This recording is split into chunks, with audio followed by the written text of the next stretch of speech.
এই এবার আমরা একটু চা খেতে বসেছি। এটা আমার শাশুড়ি মা, আমরা দুজনেই মানে চা খাবো, অফিস থেকে এলাম, চা খাবো এখন।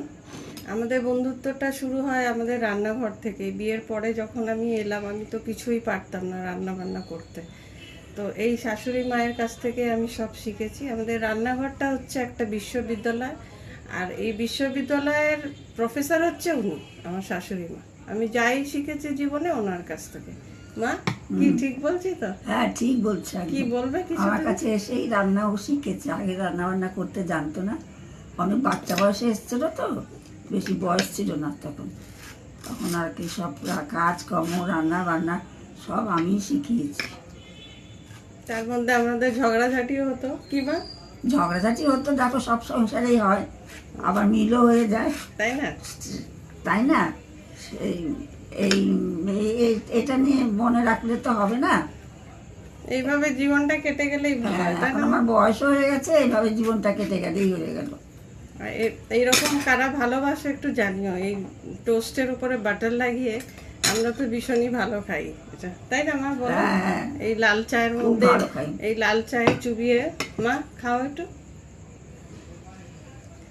আর এই একটু চিপস খাও মা, চিপস খাও একটু। এই চিপস আর এই একটু চা,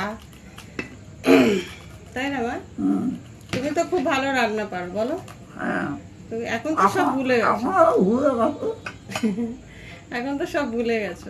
এখন ভুলে গেছে, এখন বউই ভালো রান্না করে। আমি শিখে গেছি, তুমি ভুলে গেছো, তাই না? আর এখন পারে না। এই মা হালে- খুব ভালো, মানে খুবই ভালো। কয়েকটা স্পেশাল রান্না আছে মা এত ভালো পারে, সেটা আমিও ভালো করে পারি না। যেমন খাসির মাংস, ফ্রাইড রাইস, তারপরে তোমার কি মা, বেগুনি, তাই না? ও শুটকি মাছ। এখন আর হাত দিয়ে দেওয়ারই ক্ষমতা নাই। তুমি মা, তুমি একদিন শুটকি মাছ করো তো।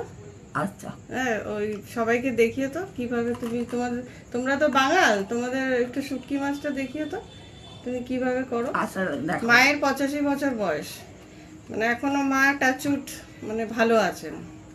মাঝে একটু অসুস্থ হয়েছিলেন, এখন উনি ঈশ্বরের কৃপায় ভালোই আছে। বলো মা, এখন তোমার শরীরটা তো আগে থেকে ভালো আছো। আগে থেকে ভালো আছি, তো সেই শরীরটা নেই। হ্যাঁ, আগের মতন কি থাকবে? তোমার তো বয়স হয়েছে, তাই না?